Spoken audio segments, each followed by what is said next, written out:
This is your News Source Evening Bulletin for today, Thursday, the 20th day of October in the year 2022.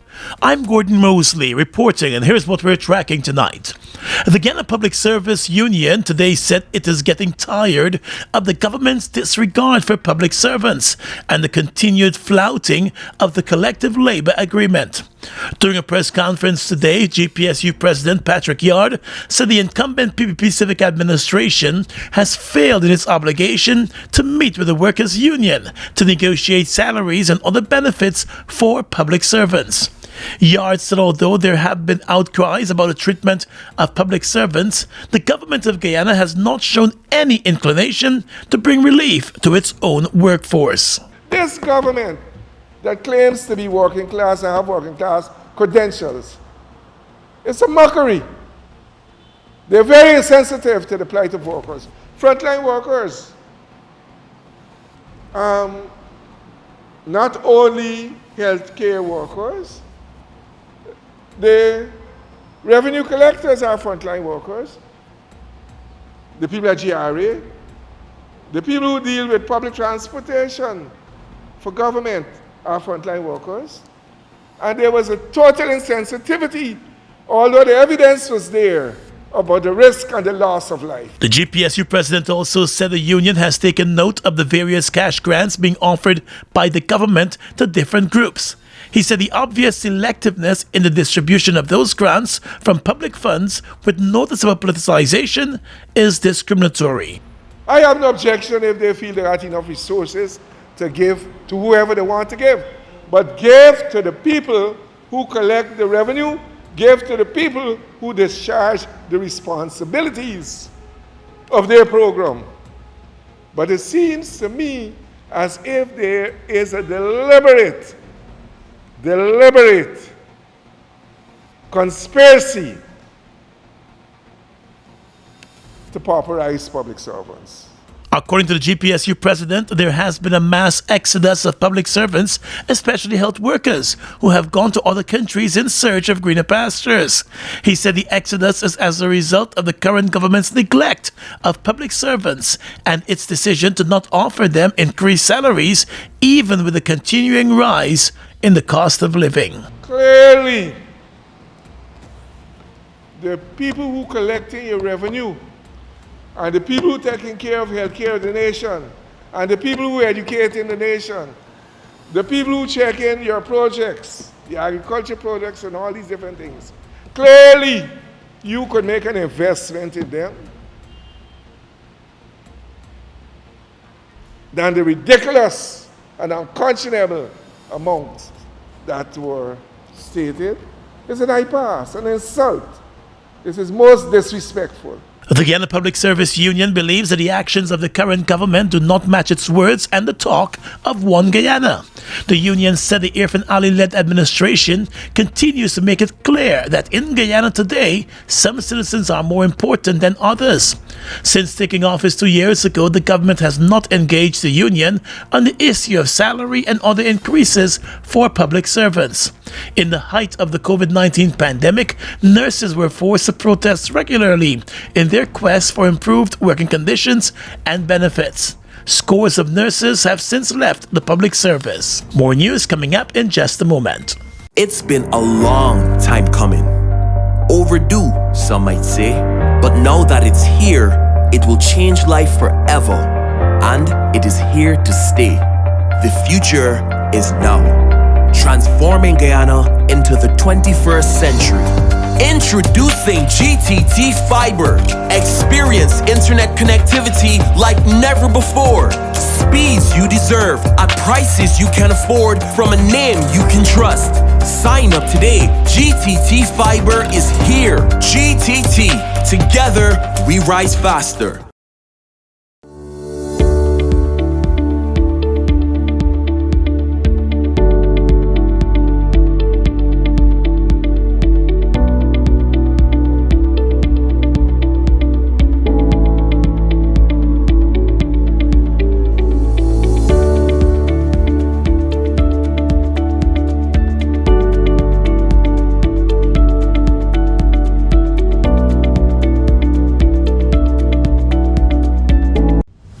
Giftland Office Max, we're all about customer satisfaction. Whether it's clothing and shoes for the ladies, gents, and kids, or for the latest electronics or hardware appliance, we're always thinking of satisfying you, our dear customers. Now you can shop online at www.giftlandofficemax.com or visit us at the Giftland Mall, where we're happy to serve each and every one of you.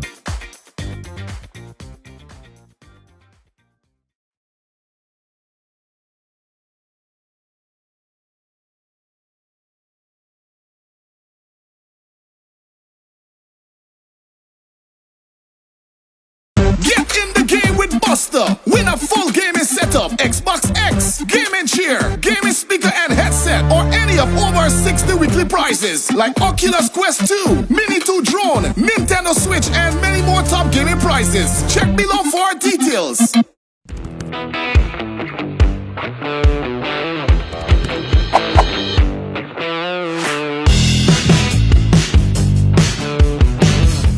The government of Guyana today announced that local government elections will take place on the 13th of March, 2023. The announcement was made this afternoon after the Minister of Local Government, Nigel Dharamlal, wrote to the Chairman of the Elections Commission, retired Justice Claudette Singh, informing her of the appointed date. The Elections Commission chair earlier this week wrote to the minister, informing him that the elections could take place in the first quarter of the new year, with the earliest date being the 13th of March. The government has also announced that an order shall be published in the official gazette appointing the date. The statement said that as part of the government's commitment to the hosting of the local elections, some $2.9 billion was allocated to the Elections Commission for preparatory works to ensure the successful planning and execution of the local elections. The March 13, 2023 local government elections will be the first local elections since the PP took office in August of 2020. The last time the elections took place was in November of 2018, weeks before a no-confidence motion was passed against the Granger administration with the help of then APNU-AFC Member of Parliament Sharon Das-Pasada. The APNU-AFC has not yet indicated whether it will be heading into the local polls as a coalition or whether the two parties will go so separately, as was done in 2018. The Guyana government has announced that it will be convening a national stakeholders consultation on the draft amendments to Guyana's electoral laws next Tuesday. The process will be led by the Ministry of Parliamentary Affairs and Governance. The ministry, in a statement this morning, said the consultation is an integral element of the government's commitment to implementing a consultative, inclusive, and participatory process regarding electoral reform. Additionally, it was noted that the stakeholder consultation forms part of a continuous consultative process which started in November of last year when the Ministry of Parliamentary Affairs and Governance published the draft representation of the People Amendment Bill and the draft regulations made on the Representation of the People Act on its social media pages. The opposition did not take part in the initial process, which ran for 6 weeks and saw submissions being made by civil society groups and the Guyana Elections Commission. But there has not been much interest in the process. The opposition is again registering its dissatisfaction with the process, which it said should not be led by the government in the first place. In a statement, the main opposition, APNU-AFC, said the government must face the reality that the nation has rejected both its amendments to the Representation of the People Act and its public consultations on electoral reform. The APNU-AFC coalition today rejected the electoral reform process being undertaken by the government as deceitful and self-serving. The coalition statement comes as the government announced that national stakeholders consultation on the draft amendments to the country's electoral laws. The opposition has criticized the government for not involving other political parties and a wider cross-section of the country in the initial process for the drafting of the amendments.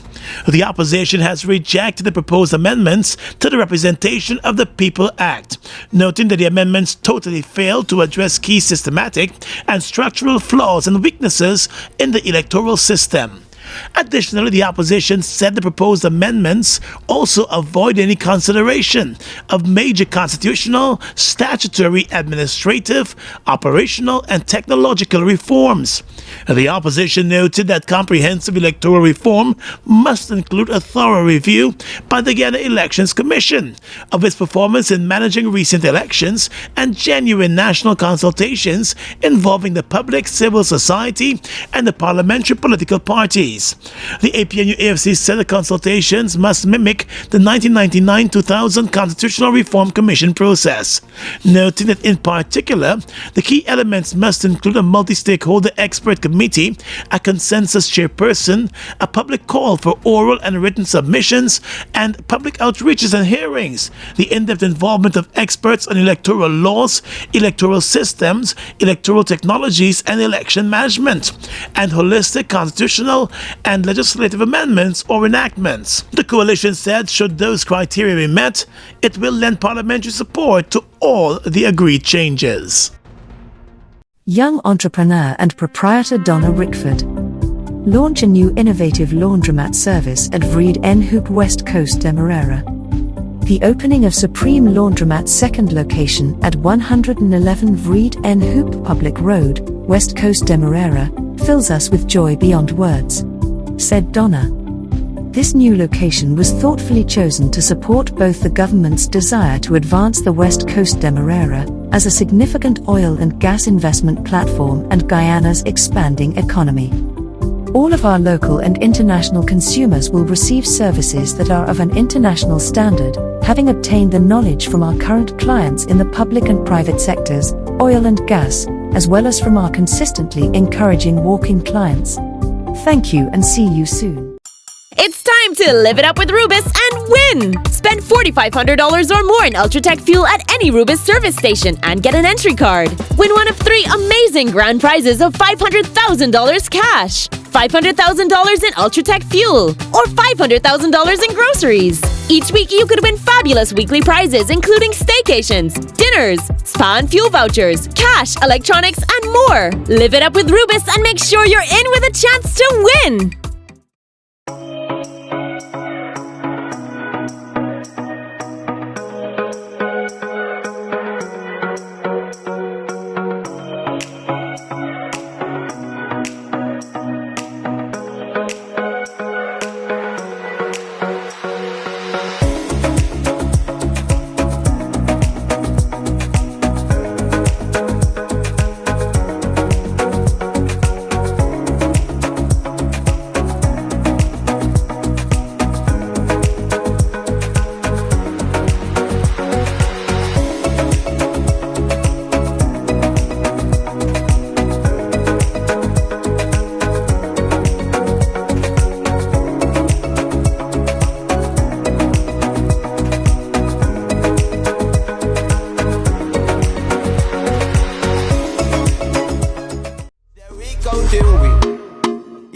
counting way from region 1 to region 10, the whole country. Well, this serves to inform you that I have just completed the census, which is ongoing in 2022. It is my view that a census is important. It will allow us to understand the demographics in Guyana, among other things.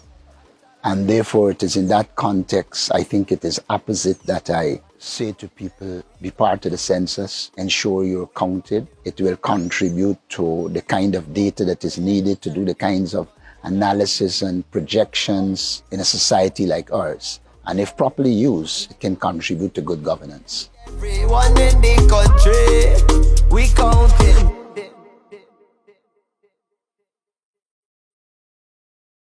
Doors and windows, Republic. Rooms and more, Republic. A brand new rug on the floor. Come to Republic, come to Republic. Whatever you need, you got it. Come through and get your mortgage. Live the dream with Republic. 95 to 100% financing, 50% waiver of negotiation fees, plus one lucky person gets their mortgage paid in full. Turn someday into today. Talk to Republic Bank about your low-cost mortgage today. The Caribbean Court of Justice, in an official statement today, said a reckless error by the Attorney General of Guyana, Anu Nandlal, to publish a synopsis of a judgment before the official decision by the court has put a dent in the confidence of the regional court. The CCJ had communicated its decision to the attorneys in the elections petition case, but the decision and parts of it were not to be released in accordance with the CCJ confidentiality policy until after the court's ruling. But on the page of the Attorney General of Guyana, it was stated that the CCJ upheld the submissions of the Attorney General and reversed the Guyana Court of Appeal's decision. In its statement today, the CCJ said the premature, unauthorized disclosure of the result of the litigation is inexcusable. The court said it betrays the confidence of the court, and given the fact that it emanated from the Facebook account of the person holding the office of the Attorney General, it serves to bring the entire administration of justice into disrepute. The CCJ also said, like other apex courts, it has a practice of sending advance copies of its judgments to all the lawyers representing the parties to a case. Typically, the CCJ said the advance copies are provided to each counsel within 24 hours of the formal issuance of the judgment, and that the intent is to give the lawyers an opportunity not to litigate the dispute, but to comment on any perceived errors in the draft. The court said the advance copies are clearly marked confidential, and counsel are warned to treat with them in the strictest confidence pending the delivery of the judgment. The court said it prides itself on the measures it takes to enhance its integrity, impartiality, and independence. The judges and staff of the court said they will continue to work diligently and incessantly to build the public's trust and confidence in the court. In an effort to ensure that the highest standards of confidentiality and probity are maintained, the court said it will continuously keep on the review its policy of sending advance copies of its judgment to the attorneys in a case. The Attorney General has since issued an apology on his official Facebook page. The attorneys representing the state and Rams Logistics Guyana are gearing up for a legal battle over the non-issuance of a local content certificate to the company, months after its application was filed. The Rams Logistics case against the Minister of Natural Resources, the Director of Local Content Secretariat, and others came up in the High Court today, and the Acting Chief Justice, Roxanne George, set the 11th of November as the date for oral arguments. The Chief Justice has also set strict guidelines and timelines for written submissions, with all submissions expected to be handed in no later than Monday, the 31st of October. Rams Logistics is being represented by Senior Counsel Eddie Lucco, while the state is being represented by the Solicitor General Nigel Hawke. Earlier this year, the company was denied a local content certificate. After weeks of seeking answers, it was provided with information regarding one of the reasons for its denial. The company applied for the certificate again and has not heard back from the local content secretariat. The company started its operations in Guyana almost 10 years ago and is well known in the oil and gas supply sector. In its application to the court, Rams Logistics wants the court to rule that it has satisfied the statutory requirements necessary for the issuance of a certificate of registration under Section 6.2 of the Local Content Act, and is therefore entitled to be issued with a certificate of registration. The company also wants the High Court to declare that the decision of the Local Content Secretariat not to grant it with a certificate of registration is unlawful, illegal, null, void, and of no legal effect. In defending the application, Senior Counsel Lucco told the court that Rams Logistics is a Guyanese company within the meaning of the Local Content Act and an operator in the local petroleum sector. He said the Local Content Secretariat, by refusing to grant the company with a certificate of registration under the Local Content Act, has in effect breached the legislation. The senior counsel told the court that the decision of the Natural Resources Minister and or the Secretariat has severely affected the operations of Rams Logistics, with the company suffering significant losses. In an affidavit of support of the FDA, one of the directors, Samantha Cole, said the company is beneficially owned by Guyanese nationals who ultimately exercise individual or jointly voting rights, representing at least 51% of the total issued shares of the company. It was noted too that Guyanese nationals also hold at least 75% of executive and senior management positions, and at least 90% of non-managerial and other positions at the company Rams Logistics. The Customs Anti-Narcotics Unit KANU seized approximately 338.7 kilograms of narcotics with a street value of $311 million during the month of September alone.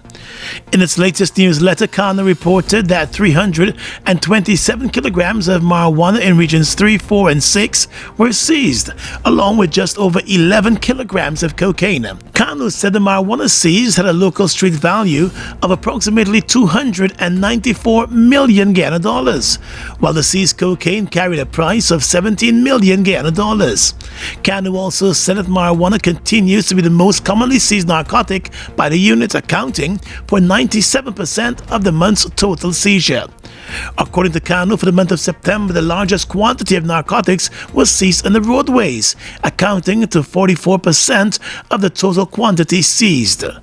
Notably, airport seizures accounted for 3% of the unit's total seizure, with cocaine being the sole narcotic seized at the airport. According to KANU, Region 6 recorded the highest quantity of marijuana seized, accounting for some 54%, followed by Region 4, which accounted for 46% of marijuana seized during the month. In addition to cocaine and marijuana, KANU officers also seized several tubes of lidocaine, which is also a local anesthetic commonly used for the adulteration of cocaine. One shotgun was seized also, along with 16 live cartridges. At the end of September, 13 persons were charged separately for the possession of narcotics. However, 12 cases were made out, according to KANU. Yeah, we counting we from region 1 to region 10, the whole country. We've just completed our census interview. It's quite a simple process. Whenever the team comes to your home, kindly cooperate and get the interview done, because it's also important for the information to be available to us as a government to plan and implement our programs and projects for the development of Guyana, a development that you will benefit from. Yeah, we counting we from region 1 to region 10, the whole country. Food Max Supermarket, located on the ground floor of the Giftland Mall, is your one-stop shop for all your grocery needs. We stock a variety of imported frozen meat and food products, fresh produce, and pet supplies, freshly made bread. Rotisserie chicken and patties are also available daily. Shop in comfort today at Food Max and let our courteous staff assist you in satisfying your shopping needs. Food Max, the fresh food specialist. Rooms and more, Republic, a brand new rug on the floor. Come to Republic, come to Republic. Whatever you need, you got it. Come through and get your mortgage. Live the dream with Republic. 95 to 100% financing, 50% waiver of negotiation fees, plus one lucky person gets their mortgage paid in full. Turn someday into today. Talk to Republic Bank about your low-cost mortgage today. Get in the game with Buster. Win a full gaming setup, Xbox X, gaming chair, gaming speaker and headset, or any of over 60 weekly prizes like Oculus Quest 2, Mini 2 drone, Nintendo Switch, and many more top gaming prizes. Check below for details. Fuel it up and drive, super 95. Tune up, fuel it up and drive, super 95. Tune up. Protect your fuel system, boy. High mileage and performance, boy. Guyoil Super 95 gasoline gives you more reasons to drive and is available at 56 service stations nationwide. For affordable price, high performance, and high mileage, choose Guyoil's Super 95 gasoline. Fuel it up and drive.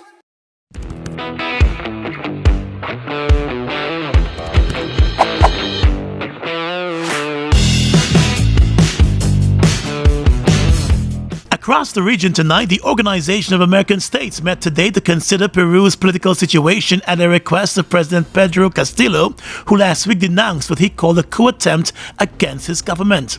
The OAS decision to look into the matter at its permanent council was published on Wednesday on the Washington-based organization's website.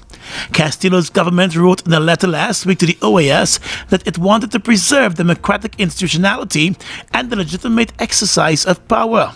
The letter followed a decision by Peru's Attorney General to file a constitutional complaint against the president. The Attorney General said that investigators had found very serious indications of a criminal organization that has taken root in the government of Peru. The Peruvian president has denied any wrongdoing. A court in New York has sentenced an infamous Colombian paramilitary leader and drug kingpin to 35 years in jail. Daniel Rendon Herrera, better known as Don Mario, led a right-wing paramilitary group, United Self-Defense Forces. The group originally formed to combat left-wing guerrillas engaged in kidnappings, killings, and extortion. The 57-year-old was captured in a rural hideaway in 2009. At the time, he was the most wanted kingpin in Colombia. He was extradited to the U.S. in 2018, and last year he pleaded guilty to trafficking more than 80 tons of cocaine to the U.S. And finally tonight, international news. British Prime Minister Liz Truss announced her resignation this morning following weeks of criticism from her opponents and members of her own Conservative Party. The resignation of the two top cabinet picks didn't help her either. Truss says she will remain as Prime Minister until a successor is chosen. She said a leadership election will be completed within the next week. The British Prime Minister said she came into office at a time of great economic instability and was elected with a mandate for change, but she recognizes that she cannot deliver on that mandate. She announced her resignation in brief remarks outside the Prime Minister's residence in London. Serving just 6 weeks in office, Truss is one of the shortest-serving premiers in British political history. A series of significant missteps meant that much of the political vision she outlined during her campaign for leader was ditched after seriously adverse reactions from the financial markets. And that's your News Source Evening Bulletin for tonight. I'm Gordon Mosley, reporting and encouraging you to stay safe.